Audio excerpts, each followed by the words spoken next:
नमस्कार साथियों, current affair के इस वीडियो में आपका स्वागत है। आज इस करंट अफेयर के वीडियो में हम नवंबर महीने में घटित हुए अंतर्राष्ट्रीय खबरों के बारे में जानेंगे। जुलाई महीने से करंट अफेयर का हमारा वीडियो टॉपिक वाइज चल रहा है, जिसमें हम जुलाई महीने से करंट अफेयर को उसमें समाहित करते जा रहे हैं। पर दिसंबर का महीना आ चुका और नवंबर का महीना समाप्त हुआ है, तो हम ये सोच रहे हैं कि हम दोनों महीनों के साथ एक साथ लेकर चले, क्योंकि ये ताजा-ताजा घटना है तो आपके दिमाग में फेड होते जाएंगे। हम उन्हीं घटनाओं पर चर्चा करेंगे जो बहुत ही इंपॉर्टेंट है। एरा वर्ल्ड द्वारा ये करंट अफेयर सीरीज आपको प्रस्तुत किया जा रहा है। पूरे महीने के नवंबर महीने के करंट अफेयर हम आपको प्रस्तुत कर रहे हैं। बहुत ज्यादा घटनाएं नहीं है।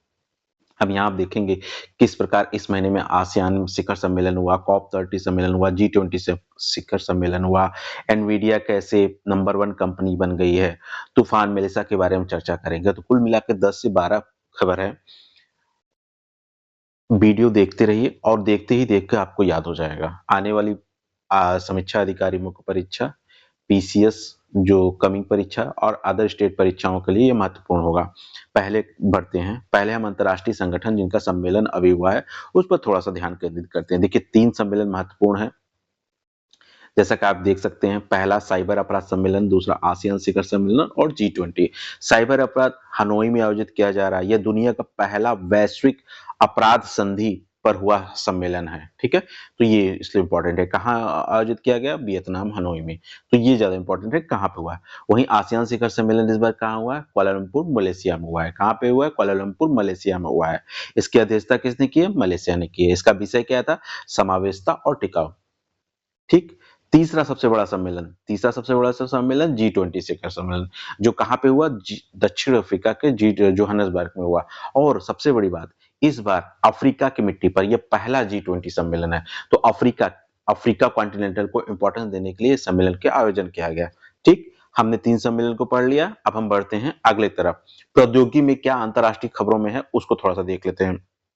पहली खबर एनवीडिया से आती है। एनवीडिया दुनिया की पहली ऐसी कंपनी बन गई जिसकी कीमत 5 ट्रिलियन है। सोचिए, भारत अभी 5 ट्रिलियन बनने के लिए, अर्थव्यवस्था बनने के लिए, मतलब भारत की अर्थव्यवस्था के बराबर ये कंपनी है। सोचिए कितनी बड़ी कंपनी है, टेक्नोलॉजी की कंपनी है। एनवीडिया वैसे टेक्नोलॉजी की कंपनी है, एआई आधारित कंपनी है, चिप बनाती है ये। इसलिए भारत की स्वच्छ रैंकिंग अभी जारी की गई है, जिसमें आप देखेंगे भारत को तीसरा स्थान इसमें मिला है। भारत को कौन सा स्थान मिला है? भारत को तीसरा स्थान। तो ये प्रश्न इंपॉर्टेंट हो गया। भारत को कौन सा स्थान तीसरा मिला है? तीसरा स्थान, क्योंकि इस समय 65 वाणिज्यिक परियोजनाओं में भारत ने 150 बिलियन का निवेश किया है, इसलिए भारत को इसमें तीसरा स्थान मिला है स्वच्छ ऊर्जा में। तो प्रश्न बन सकता है। वही अंतरराष्ट्रीय घटनाओं में कॉमर्स के बाजार में भारत तीसरे नंबर पे आ गया है। हाल ही में रिपोर्ट आई है, क्योंकि 10 मिनट सेवा का जो 10 मिनट डिलीवरी के ब्लिंकिट और ये सारे ऐप इस समय सेवा दे रहे हैं, उस कॉमर्स मार्केटिंग बहुत तेज बढ़ा। इस मामले में भारत तीसरा बाजार बन गया। तो तीन तीन 6 खबरें हो गई। 3 यहां से हो गए, 3 देख रहे हैं। हमने कोई आलतू फालतू खबरें नहीं रखी, हमने वही प्रश्न रखा है जो बहुत इंपॉर्टेंट है। सोचिए, हम इस तरीके से आपको करंट अफेयर तैयार कर रहे हैं। पूरे महीने के अंतरराष्ट्रीय खबर वही जो द हिंदू और फ्रंट लाइन में मेन इंपॉर्टेंट के साथ आई है, उन्हीं को पढ़ कर रहे हैं। ठीक है। अब सबसे बड़ा जलवायु सम्मेलन कॉप 30 कहाँ पे हुआ है? अफ्रीका, यहाँ ब्राजील के बेलम में हुआ है। ध्यान रखने की बात है, ब्राजील के बेलम में हुआ। 190 प्लस देशों ने इसमें अंतरराष्ट्रीय भागीदारी की है और 2035 तक 1.3 ट्रिलियन के तिगुना फंड बनाने का लक्ष्य रखा गया। यहाँ एक प्रश्न और नोट कर लीजिएगा कि जैसे कॉप 30 हुआ तो कॉप 31 कहाँ हुआ था और कॉप 29, ये प्रश्न अपने दिमाग में कमेंट कर दीजिएगा, या आपको पता होगा तो ध्यान में रखिएगा। ठीक है। मेलिसा तूफान जो बहुत चर्चा में रहा, जो जमैका में आया है, ये 5वीं श्रेणी का तूफान था। 185 एमपीएच की हवाओं की गति से आया है। 1851 के बाद जमैका में सबसे शक्तिशाली तूफान है। ठीक है। तो मेलिसा तूफान पूछेगा कहाँ आया? जमैका में। यह अंतरराष्ट्रीय खबरों को कवर कर रहा है। तीसरा, मलावी में एआई ब्लॉकचेन टेक्नोलॉजी की पहल की। यह दुनिया का पहला ऐसा देश है जिसने पीआईपी क्या है? PAIP। अच्छा, इस पे ध्यान दीजिए। पी मतलब पेरिस होता है, ए मतलब एग्रीमेंट, आई मतलब इंप्लीमेंट और पी मतलब पार्ट।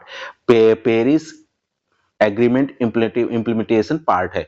इसमें क्या होता है? इसमें यह है कि मलावी एक ऐसा देश है जो अपने देश में चाहे मृदा संरक्षण हो, चाहे वैश्विक ग्लोबल स्थिति हो, चाहे कितना मिट्टी का कटाव हो, वो सारी चीजें अंतरिक्ष से देखेगा, अंतरिक्ष से देख लागू करेगा। ऐसे नहीं जमीनी हकीकत पर, वो ऊपर सैटेलाइट के माध्यम से ये सारी चीजों को कवर करेगा। ये पेरिस एग्रीमेंट में ये लागू किया गया था कि सभी देश अपनी वास्तविक, इससे ट्रांसपेरेंसी बढ़ेगी कि किस देश में कितनी ज्यादा वैश्विक स्थिति बनी हुई है। तो इसको लागू करने वाला मलावी पहला देश बना हुआ है। ठीक है, ये COP30 में निश्चित हुआ। चलिए आगे बढ़ते हैं। बस अब लास्ट खबर पढ़ लेते हैं। ये लास्ट खबर है। हम सामाजिक और सांस्कृतिक विकास पे देख लेते हैं कि अंतरराष्ट्रीय स्तर पे कुछ सामाजिक और सांस्कृतिक विकास किए गए। जैसे मालदीव ने तंबाकू पे प्रतिबंध लगा दिया। यह दुनिया का पहला पीढ़ीगत तंबाकू प्रतिबंध है। तो मालदीव ऐसा देश बन गया है जिसने तंबाकू पर प्रतिबंध लगा दिया गया है। ये 1 नवंबर 2025 से लागू। वहीं स्वीडन पहला देश, दुनिया का पहला देश बन गया है जो नकदी रहित मतलब कैशलेस देश हो गया है। वहीं डेनमार्क ने सोशल मीडिया पर, आप प्रश्न आएगा कि हाल ही में 15 वर्ष से कम वर्ष में किस देश ने अपने सोशल मीडिया पर प्रतिबंध लगा दिया, तो वो उसका नाम डेनमार्क आएगा। ठीक है, इसे 7 नवंबर से।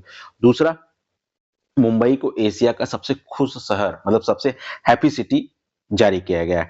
Time of city life index 2025 की रिपोर्ट आई है जिसमें मुंबई को पहला स्थान दिया गया है कि सबसे खुश शहर है, एशिया का सबसे खुश शहर है। बस इसके अलावा ये अंतरराष्ट्रीय सहयोग ये नहीं। ठीक, ये सारे प्रश्न आपके तैयार हो गए।